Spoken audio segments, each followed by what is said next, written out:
અહીંયા હું કામ કપડા ધોવે? એ ભોળા દાદાએ અહીંયા કપડા ધોવાનું કીધું. પણ કઈ છોકરીએ થોડા કપડા ધોવાના હોય? તો હું તમારી દુકાને કપડા ધોવાના હોય? પણ તમારી વાડીએ ક્યાં જગ્યાની તાણ છે, ત્યાં કપડા ધોવાય ને. પણ હું અહીંયા કપડા ધોઉં એમાં તમને શું વાંધો? અહીંયા તમારી જગ્યા છે. મને કાંઈ વાંધો નથી, પણ અહીંયા કપડા ન ધોવાય. એ મને ભોળા દાદાએ છોકરીએ કપડા ધોવાનું કીધું. એ ભોળા દાદાએ અહીંયા કપડા ધોવાનું કામ કીધું?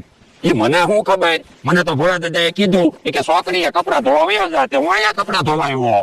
એટલે હા શું કહું, અહીંયા કપડા ન ધોવાય, વાડીએ કપડા ધોવા વયો જા. અહીંથી કોક નીકળશે ને તો તારા દાંત કાઢશે. પણ મારા હું કામ દાંત કાઢે? હું તો મારા કપડા ધોઉં ને ભોળા દાદાના કપડા ધોઉં. ઉભો રે, તું એમ નહીં માને, ભોળા દાદાને બોલાવતા હું. ભલે ને મમરાભાઈ ભોળા દાદાને બોલાવાઈ ગયા, એને મને અહીંયા કપડા ધોવાનું કીધું તો એ થોડા મને ખીજાય છે.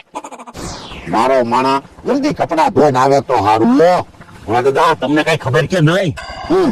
તમારો માણા છોકરીએ કપડા ધોવે, એ વ્યક્તિ એને છોકરીએ કપડા ધોવા જવાનું કીધું. તો કઈ છોકરીએ થોડા કપડા ધોવાના હોય? છોકરીએ કપડા ધોવાના હોય ને, કઈ માથામાં થોડા કપડા ધોવાના હોય? પણ તમે કઈ છોકરી સમજો? એ અમારી વાડીમાં ઓલી કુંડી છે ને, એની પડકે છોકરી છે ને, ત્યાં એ કપડા નથી ધોતો. 4 રસ્તાની છોકરીએ કપડા ધોવે. ત્યાં કપડા ધોવે? હા, હાલો તો.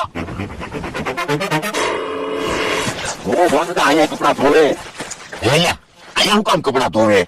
એ તમે તો છોકરીએ કપડા ધોવાનું કીધું છો. અહીંયા છોકરીએ કપડા ધોવાનું નહોતું કીધું. આપણી વાડીએ કુંડી પડકે છોકરી છે ને, ત્યાં કપડા ધોવાનું કીધું તું.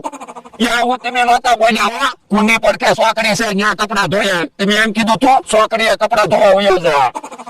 બોલો કેવો માણસ છે. અમારી વાડીએ કુંડી પડકે છોકરી છે, ત્યાં કપડા ધોવાનું કીધું તો અહીંયા 4 રસ્તાની છોકરીએ કપડા ધોવા આવ્યો.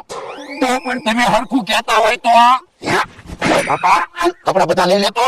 હમણાં કોઈ આરતી નીકળશે ને તો તારા દાંત નહીં કાઢે.